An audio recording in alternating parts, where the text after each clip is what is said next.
Welcome to the Middle Tech Spotlight Series, where we highlight entrepreneurs, investors, and ecosystem supporters that are building our startup ecosystem. We've been talking to founders consistently over the last 4 years, and we want to use this series to keep tabs on the companies being built here. Today, we're talking with JP Blevins of Live Oak Bank. JP was an early employee and investor in Live Oak and the head of small business lending. Live Oak is one of the first national lenders to do internet banking really well while focusing on niche industries. So we're excited to talk to JP about being an early employee at that company. Before diving in, we'd like to highlight all the sponsors that make all of this possible. Before highlighting our sponsors, we'd just like to state that the views and content shared on this platform do not necessarily reflect those of our show sponsors. Middle Tech is presented by KY Innovation, the Kentucky Cabinet for Economic Development's Office of Entrepreneurship. KY Innovation exists to support and develop Kentucky's startup ecosystem, and we are proud to be supported by an organization whose mission aligns so closely with ours. If you're a founder building in Kentucky, you need to check out the resources that KY Innovation has to offer. You can find more information by clicking the link in our show notes or going to kyinnovation.com. All right, JP. Welcome to the Spotlight Series. Thanks for making some time to do this. Yeah, fellas. No, great to be here. Good to chat this morning. Hopefully you guys are recovered after a nice long holiday. Yeah, it was Much great. needed. It was relaxing, and I got to spend some time with family. So getting right back into it with a morning recording with you. And I feel like we should mention we are actually in your offices here. So big thanks to you for letting us upgrade our setup with Middle Tech and record in the Live Oak offices here. This is an awesome spot you got. Thanks, man. I hear you might have to watch out for a few special guests that might like to walk through that door off Main Street. But other than that, you guys are welcome to the place anytime. Yeah, we'll have to put that blooper in there. First ever recording we did, we had a homeless fella walk in and decide to talk to us, warn us about the bed bugs. But to kick things off, we really just want to talk about, your experience being an early employee at a company like Live Oak that obviously kind of went all the way through the iterations of a company and eventually went public, also spun out nCino. Yep. So let's just start by talking about your early days, your early story. So let's start with a basketball player at the University of Kentucky, because I think the story kind of starts there ultimately. Yeah, no. So I grew up in Edmonton, Kentucky. So Metcalfe County is a couple hours from here. Just a really, really small rural town, about 10 minutes from Glasgow, about 40 minutes from Bowling Green. And grew up in a just real humble background. My mom was a school teacher. My dad was county attorney of her hometown, but I just was obsessed with basketball from as far back as I can remember. Kind of grew up in a basketball family. So my dad sent me up here to, it was Rick Pitino's first year coaching here. I was in the 4th grade. He sent me to UK camp, and I was like, man, I don't care whatever happens in this world, but that is what I'm going to do. So I just grew up with this. It became really an obsession. I just loved it. And I was just wanted to spend all my time on the court, really kind of dreaming of that dream. So I would go out in my yard every night. And like so many boys probably in Kentucky growing up, acting like they're playing at Rupp. So I put so much attention to it. I started to excel. And, Pitino offered me a scholarship as a junior in high school.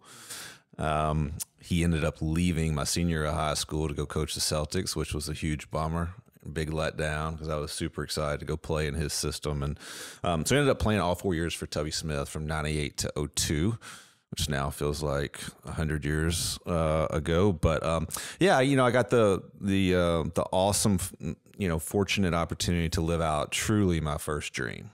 And I think most of what I learned getting into business and in my career, most of those lessons I think can actually go back to that basketball court and the lessons I learned through sports. I see so much application between the two. Competition is one of them, right? No doubt. What else? You learn the daily discipline, the work ethic, how to outwork people, but you also have to learn how do you be a good teammate? How do you be selfless? So much more fun to win with a group of people than doing it alone. I think you have to develop mental toughness. Sports teaches you, you just get beat up, right? And you got to figure out how to bounce back, and you got to learn a little bit of tough skin, right? Some coach is going to probably coach you harder than you've probably been coached before. All that stuff I think really applies. So I love when a good athlete comes through that I think has the potential to succeed on this side, because I know that there's some certain attributes he's probably went through that make him a great candidate. Yeah. Yeah. And I think for me, so I played high school golf all through high school. Yep. And I think, I didn't go to the next level and play college, but one of the, I guess, challenging parts for me that also turned out to be rewarding was kind of that identity shift to go from I'm a golfer and I focus all my time and attention on golf. Now I'm trying to figure out, what my identity is in the business world. So talk about that shift for you. Yeah. So you finished your time at UK. Yep. You had some time, you're still in Lexington, and then get us to the point where you're about to join. Yeah. So I think probably like a lot of people, my identity was in sports. And so I went to UK, and honestly, I did well in school, but I did kind of the bare minimum to get by because all my focus was on basketball. So I majored in communications, not because I thought that was smart, but it sounded halfway decent, and I didn't think it would take a lot of effort, so I could spend all my time. I don't think much has changed for that degree today. Yeah, So, but the funny thing is, when I got out, I was like, what now? And so I was kind of writing down my goals, and knowing that, sports was over, I was kind of like, so kind of the old, I had the yellow pad out, and I was writing my goals down. I had some big ones, and certainly some big financial ones. And I was like, how in the world am I going to do that? And what do I even do now? And I remember like looking at that piece of paper and thinking, well, there's only a few ways I can get to there. And one of them was, all right, you can start or own a business, right? And I didn't see myself doing that at 23. Or I could probably go climb the ladder at a company and get to the C-suite, or get to the top of a profession like Calipari or somebody like that. And I didn't really see that path. And then there was this thing over here. It was like, or I could invest. And I knew at 23, that was always going to be my ticket. Like I love the concept and the idea that I didn't have to create the idea, but I could go align myself and put equity in with concepts and companies that I believed in and people that I believed in, and watch equity grow alongside that. So can I use my instincts to go do that? I thought most of my investing would come through the stock market. So at 24, I really began to become a sponge for everything finance. I didn't go to business school, but at that time, I was reading and listening to literally everything I could get my hands on in the investing world. And so I was kind of self-taught, which I think is way underestimated today. I mean, look, there has never been a better time in the world that if you're a self-starter and you actually have some grit about you to go learn what you need to learn to do what you need to do. I think I'm a pretty good example of that. So I got hooked up with a company. I started trading when I was 24. I got hooked up with a company called Invest Tools, and they were kind of like a leading financial educator. So they were teaching fundamental analysis of stocks. They were teaching basic option trading. They were teaching technical analysis, advanced technical analysis. And I went through kind of their PhD program. I wrote an uncomfortable check to kind of buy that education. So at 25, I was trading, and really got an appetite for the market, which is a passion that I still have today. And I've spent the last 20 years as a trader.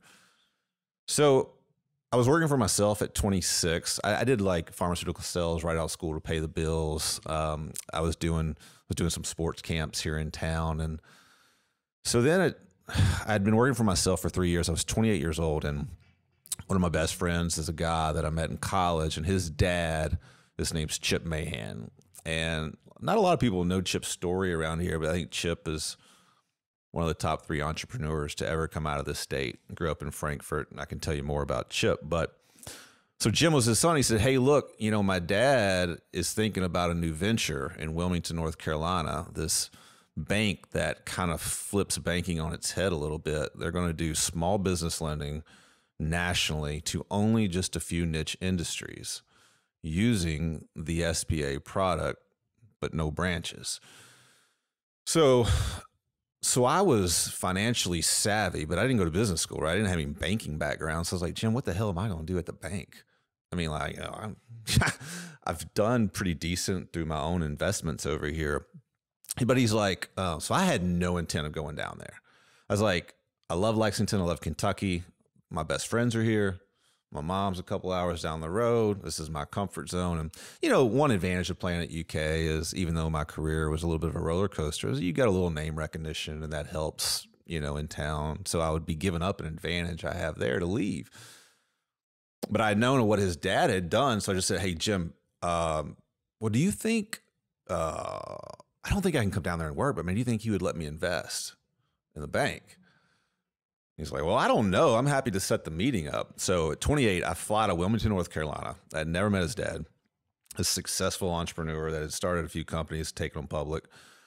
So I sit down with him. I was like, Mr. Mahan, look, I know you don't need my money, but would you ever consider taking me on as an investor? I just don't have the opportunity to put my money in with people that have your kind of track record, people that I know and trust. And I assumed I was going to get a no, but this was one of those things where your instincts are, this thing is going to work. So can I get a little piece?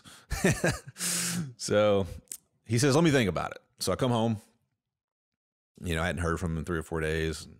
Email him, Chip, I don't know if you've thought any more about my ask, would really love. And so he called me and said, look, you take that money, I like what you're doing, and go invest it in yourself. We're going to keep the investors, the people that are working down here and that are a part of this thing. But call me if you need a mentor. I'm here. I'm bullish on you. Go get them, kind of thing. So, all right. I had nothing venture, nothing gain. I'm in the same place. Then the financial world collapses in 2008. And I am like, thank the Lord I didn't write that check to be a part of that startup bank. So they were literally the last bank to get their charter before the world collapsed. And I mean, this is the worst time to start a bank in the last 50 years. They were kind of an originate, sell, and service model, and the secondary market was absolutely frozen. You couldn't sell a loan, so they couldn't execute the plan. But they didn't have any home mortgages. They had no exposure to any of that. They were just lending in a few industries. So a year later, I kind of see they're coming out of that, and Jim and I were talking again. He's like, look, we got like 15 people down here now. Now we're lending to 3 different industries. I think we found our way through the muck. He's like, man, I think I actually have something that you would love to do. And he's like, I know you don't think you could leave Kentucky, but man, we're just trying to put some of the right people on the bus and figure out where to put them. And you're kind of a guy I think that can add some value. So, man, for the first time, I had to really kind of think. So I had been working for myself for 4 years. It was fine, but I wasn't really scaling my life either. And I was a little comfortable. And the one thing that I have taught myself is when you're feeling really comfortable and you don't feel stretched, like become uncomfortable with that feeling. So now I'm like, Lord, can I really leave? I spent a couple weeks like praying, Lord, can I really leave? Go to Wilmington, North Carolina, where I know one person doing something I know nothing about, leaving my friends, my family, my comfort zone to take a shot at this. So after a couple of weeks of really praying, I just thought I was being led to leave my comfort zone and take a risk. And basically what I just said was, look, the beauty was I wasn't married, I didn't have kids, so I wasn't ripping kids out of school and convincing a wife. It was just me and my dog. So that makes it easier. And I was like, you know what? If this doesn't work out, I always know the road back home, right? But I think this is one that I'm going to kick myself waking up in 10 years and having not tried this one. And if they let me write a check, now I'm crazy. Actually, that would be the only way I would go, because it was so funny. I'd read like a Branson book, like 3 years Richard earlier. Branson? Yeah. And so it was like 3 years earlier, and there was a quote that stood out. He's like, when a great opportunity presents itself, even if you don't know what you're doing, just say yes and figure it out. To me, this felt like that. I was going to business, or I was putting myself in a position with people that were batting 100%, uber successful, but also incredibly progressive minded. It seems like they were always 5 steps ahead. But on top of that, and this was the kicker for me, it was like some of the best human beings that I knew. Solid people. So I said, look, if I'm going to write an uncomfortable check and I'm going to roll the dice, that's kind of a formula that I feel like it's worth rolling the dice at. Batting 100%, incredibly smart and progressive minded, great people. So, man, I put my golden retriever, Maximus, in the car, my 4Runner. I loaded up everything I had. I drove 10 hours to Wilmington, North Carolina. By the way, there's worse places to move. Wrightsville Beach is the beach in Wilmington, North Carolina. So I love Kentucky, but the beach is pretty nice. So, man, unpacked, and I'll try to speed this up for you. was really homesick after a few months. I knew that. I made a promise to myself that I would not consider coming home unless I'd spent 1 year there, because I knew I was going to want to come home. And so I didn't know what I was doing, so I just kind of reverted back to what I learned in sports. Just first dude in the office, go find the people that know the most, try to learn from them. I would print out credit memos, take them home. I'd learn how to underwrite loans. And because I didn't have a family, I just traveled and built relationships, and I just worked. And I fell in love with the business, and I fell in love with the people. So my trajectory went kind of from, I went down there. I was, by the way, I did get to write my uncomfortable check, which was definitely one of the biggest reasons I got to go. But I started speaking when I went down there for the bank out on the road. And I realized, like, look, if I'm going to be at a bank, I better learn how to lend money. Became a lender. That went really well. They asked me to take over a team that was lending to healthcare professionals across the country. We were doing about $60 million annually in loans. Took it over. I had a great team. We grew that to $400 million within 3 years. So they were really happy with me. And so 2017, they asked me to be chief revenue officer of the bank or head of sales. And so I should have said in 2015, the bank went public. So I moved down there when there were 15 people. Today, there's 1,200. Live Oak has become the largest originator of SBA paper in the country. We're probably at, you know, 200 or 300 million in assets. When I got there, we're at 10 billion in assets today. So having not gone to business school, not being a banker, having put my dog in the car at 29, and then I'm running sales of a publicly traded bank, kind of felt a little weird. And I don't say that honestly to brag. There have been a lot of grace along this path. Right time, right people, right place. Yes, I've taken some risk. Yes, I've worked my ass off. But if you want to ask me, what did I really get right? I found the right dudes to bet on. Yeah. And so I think a lot of people from the outside, you know, I've had this happen and I've seen it happen. They attribute a lot of it to luck. And there is, you know, that component, but you position yourself for luck. You know, you said when you got out of college, there's a lot of self-teaching. Mm-hmm. You know, nobody at the top of their game is not self-taught in some way. Yeah. And then the other thing is you position yourself for luck to even happen when you take a risk and you get outside your comfort zone, because you're not going to get lucky, you know, in your comfort zone. And so I think those two things stood out to me about that story. And you've got to do those two things. No doubt. You know, that's how you get to the top of whatever game it is. So yeah, and the right people. You know, I think that is. I always viewed luck as kind of like this bus that comes around every so often, but you can't even be at the bus stop unless you've prepared and put the work in. Yeah, for sure. If that's happened, there are these times where the world aligns and we meet people, right time, right place. But you can't even be at the bus stop to get on the bus of luck if you're not prepared and working your tail off. I really believe that. Yeah, and I think one of the things that, you know, I pull out of what you're talking about is, you know, I look at luck as like, it's been described to me as a luck surface area. So if you think of it like a graph, there's the number of people you know on one axis, there's the number of things you do on the bottom axis. And to your point, if you're surrounding yourself with the right people who are doing the right things and you're exposing yourself to those opportunities, the type of luck you're exposed to is now multiplied. You know, what you would normally be exposed to. And then the other point that really resonates with me is when you start to feel too comfortable and intentionally making yourself uncomfortable. That's been the whole way that I've gotten to be involved with Middle Tech, that's gotten me involved with Sales River, that's, you know, introduced me to some of the cooler opportunities in my life. So I think that's just a key point to pull out of that is continue to push yourself out of your comfort zone, make yourself uncomfortable. One thing I want to dig into is, you know, you guys differentiated by being online and focusing on that user experience in a lot of ways. Talk about what it was like to be one of the first and what that experience looked like that differentiated you from other banks. So I think the secret sauce early was, you know, look, I got around an incredible leader in Chip Mahan, and the culture started with him. But I think the culture was really the secret sauce.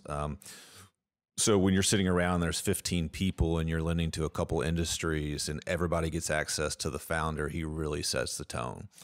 And Live Oak was voted, you know, 5 years in a row the best bank to work for in the country based upon employee engagement and surveys and all that stuff.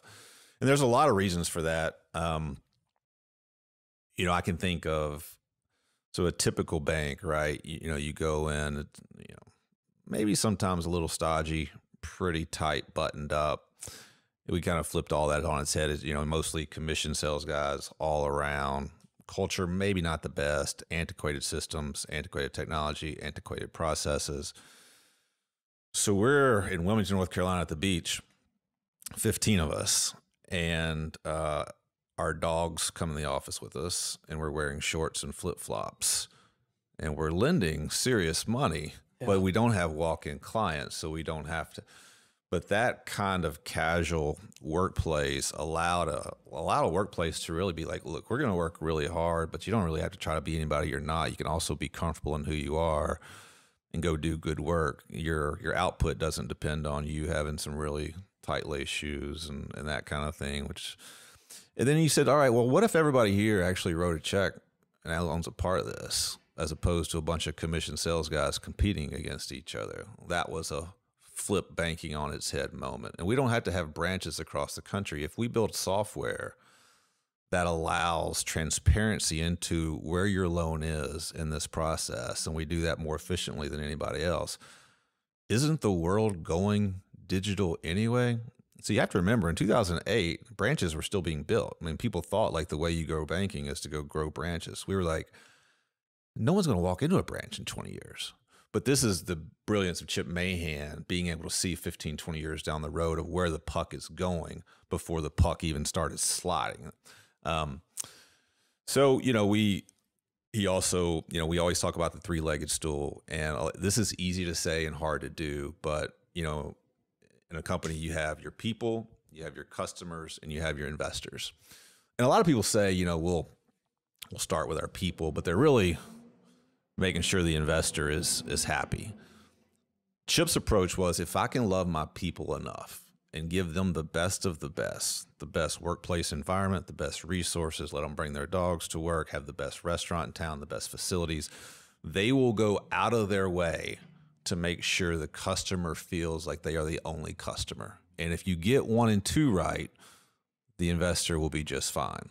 That's easier to say, but I've watched him actually do that. And so watching a company be built where you're really taking care of the people was a really fascinating thing, and really kind of made an impression on me. Yeah, I can tell for sure. And, you know, to go back and linger on the software side of this, Yep. Let's transition to talking about nCino, Yep. and how that came about. So first off, just high level, what is nCino? Yeah. And then get into that story. So nCino is a software as a service company. It's a SaaS company in the financial industry. It is a, you know, back then, so we had to build a software. We were lending nationally out of Wilmington, North Carolina, utilizing the SBA product, which, if you don't know much about the SBA product, it's a great product, but it is a burdensome loan. It can be really tough, like a lot of documents. And so you're going to do this online. You better build a software to have your cloud storage, front end workflow, transparency throughout the organization. Does a customer know when am I approved and when do I get my money? And if you can make that process really simple for them and very transparent, you're ahead of the game. So we got people to build that software early for us on top of Force.com's platform. Even though we weren't public, other bankers could see the return on equity and return on assets our bank was having. And they were like, how are you guys running this bank so efficiently? Well, let's take a look at the software of what we've developed internally to run this place. And they said, well, is there any way we could maybe license it or have a bit of it? And so, you know, you get that question 5 or 6 times. You're like, boys, we might have something here. So in 2011, they realized that we need to carve out and spin this out. So we were able to seed that company, and nCino is a Spanish word for live oak. So today, I literally watched this company go from one person. Today, nCino has probably close to 3,000 people. You know, went public in 2020 at a $7 billion valuation. Here's a crazy story for you. It was supposed to open on the IPO at between $30 and $32. And it finished that day at 70. It was the best performing IPO NASDAQ stock in the last 20 years since a company called Baidu. You might have heard of Baidu. So I tell you that to say it's been a wild, wild story for me to watch two companies, to really have a front row seat for two companies, one that started with 15 people and one with 0, that really came and sprouted from an idea to let's put a plan on paper to let's put the right people around the table. Let's go execute to ringing the bell on the NASDAQ twice. Like, I don't know if there's an education I could have got at any MBA program in the world. I think it would have paled in comparison to kind of like the real life education I've got from, having a front row seat to that. But today, like, nCino is probably in 7 of the 10 largest financial institutions in the country. I mean, it's in B of A, Wells Fargo, Truist. I mean, you just go down the line, right? So, but being around, the beauty of being exposed to that, and one of the greatest things that is done for me is like when you get around people that are playing the game at that level, that think at that level, that execute at that level, it just changes the way you think. You cannot think small anymore. Like, you're watching dudes that are building billion-dollar companies out of an idea. And, it's true. Like, the people you are around in your peer group. I mean, it's the old like quotes, like, a lot of people's lives turn out to be a direct reflection of their peer group's expectations. And when you get around dudes whose expectations are, we're going to go turn this into a billion-dollar company, then it just changes you. So the exposure to these guys in North Carolina has really been life-changing for me on a lot of levels. Sounds like it. And talk about moving back to Lexington. So, you came back here. How long have you been back since moving back from Wilmington? So in 2017, I took that head of sales job. I did that for 2 years. That wasn't a lot of fun. You went from kind of leading sales teams to literally kind of every problem in the bank hitting my desk, every personnel problem. I kind of burned the midnight oil for 2 years. I was stressed out. I went to Chip's like, look, man, I didn't really come down here and set out to climb the ladder. It kind of happened, but the ladder might be leaning against the wrong house here, Chip. I don't know if this is for me. No, but basically I told him, I was like, look, I've got to get back to having fun. I've spent 2 years of not having fun. And I also I've been gone from Kentucky for 10 years. And I said, look, I think I would also like to go back and spend a little bit more time in Kentucky. Could I potentially get into kind of splitting time between Lexington and Wilmington? So we had started a general lending team, which was a bunch of national lenders spread across the country. So I took over that in 19. All those guys were around the country, so it didn't really matter where I was. So began to do 2 weeks in Wilmington, 2 weeks in Lexington. COVID hits. I spend all of COVID here. The world goes remote. We figure out we can actually run this bank remote. And I had met my soon-to-be wife in the 2 and 2 when I was doing that. So COVID hit. We spent all of COVID together, realized we're probably headed toward marriage. And that was kind of like, well, it looks like I am in Lexington now, which honestly is like so funny. I kind of always dreamed that I would be back here one day, and just so happened that these things worked out, that was kind of locked in. So yeah, that was what brought me back. So I moved back 2.5, kind of really like right before COVID. Well, we're glad to have you back. It's been awesome getting to know you and see you connect with the startup ecosystem here and get to know people. And as we close out this interview, talk about what's next for you. Where do you want to see your career go from here now that you've been front row at 2 of these massively successful companies? Yeah, you know what? I have a lot of thoughts about that. I mean, I lay my head on my pillow every night, and I hope to, these 2 companies certainly have changed the flexibility and options that I have now, and opportunities. And man, I really hope that I can spend as much time stewarding some of the gifts I've been given as much as I am planning the next business. I have learned that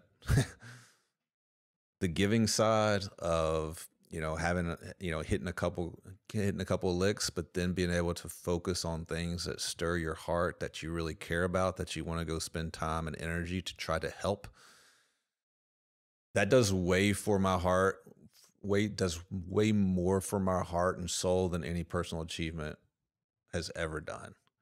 So how can I continue to now, in a state that I care deeply about, in a place that I'm from, try to go make this a little better place, not only for my hometown, but maybe in Lexington, and things that really stir my heart. So that's one thing. The other thing is, look, there is no arrival. Like, I don't think I've arrived at anything. I think in this world, it's a constant growing and expanding. And if you're not doing that, you're kind of dying. Like, it's just, I think, a part of being human that makes me feel alive. So, so I have traded a fund for friends and family, because I've spent 20 years in the market. I haven't went out and never opened it up at all because I've had full-time employment, but it's been something that has done well. And I do think I am stepping away from Live Oak at the end of June. And that looks like we've got some ideas for a really cool concept in the wealth management industry. So more to come on all of that, but it looks like the next chapter of my business career would be to get into the wealth management business. And it's so funny because, like, a lot of things that I noticed, like, I remember having a conversation with the president of our bank like 12 years ago, and I was asking him, he was a software guy, but he was brought over to run the bank because we really needed to be 5 steps ahead on the software side. He's like, look, I love competing against banks because it's kind of easy and they all stink. It's like just what I mentioned earlier, like, it's a bunch of guys, the culture sucks, it's commission sales dudes, it's stodgy, it's antiquated processes. And it's like, I'll run around that all day long. You look in the wealth management business, sometimes some of the wirehouses, and look, there's a lot of great people, but man, I get the sense that there's got to be a better way. And we've got some really creative ideas of how I think we can flip that on its head in Central Kentucky and bring some opportunities here that I don't think exist currently. So I'm pretty pumped up about that. So we'll see, but that feels like the next chapter. When you arrived here, you've been here for a few years now. What excited you the most by what you were seeing either in Lexington or the state as a whole when you got back? So a couple things. One is when you live here your whole life, it's the law of familiarity. Like, you take parts of this place for granted, of how beautiful it is and how nice the people are. And Wilmington, North Carolina was beautiful. Certainly the beach is beautiful, but man, coming back, I just appreciated this place more having been gone for 10 years. You drive out in the country and you look out and you got the rolling hills and you see horse farms. You're like, man, in Wilmington, the sea level, you're right at sea level, so it's flat. But only place you can look out in the distance is over the ocean, right? Which is beautiful, but like, I miss being able to see out in the distance when you get outside of Lexington, 5 minutes in any direction. The people are fantastic, and obviously I have a love for UK athletics. I would say though, outside of just taking this place for granted and appreciating it more when you come back, is downtown is just better. Yeah. Like, we're sitting in downtown. Like, I didn't go downtown really 10 years ago before I left to go to Kentucky, to North Carolina. And there's been enough cool stuff happen downtown. I mean, this office is literally on Main Street and Mill Street, right in the middle of downtown. And I mean, with the city center down here and what's going on with the park down here and some of these local businesses, I mean, this is becoming a vibrant area with some real options and some great restaurants. The entertainment is going up, the types of music that's coming here. I mean, like, it's just changed for the better. Yeah. And that's been a super exciting thing to see. Yeah. Well, we'll definitely want to have you back on the Spotlight series to get an update on down the road once you make that next move. But it's been awesome having you on to hear your whole story and share your story. I got to hear your story early on after we met at the Entrepreneur Hall of Fame when Chip got inducted into that. But it's just great to be able to share that with the rest of the ecosystem. So thanks for making the time. And, absolutely. And congrats on this too, guys. Everywhere I go, people know of Middle Tech, man. So you guys have nailed it. And so keep going. You're doing great stuff. Appreciate it. Yeah, thanks. Absolutely.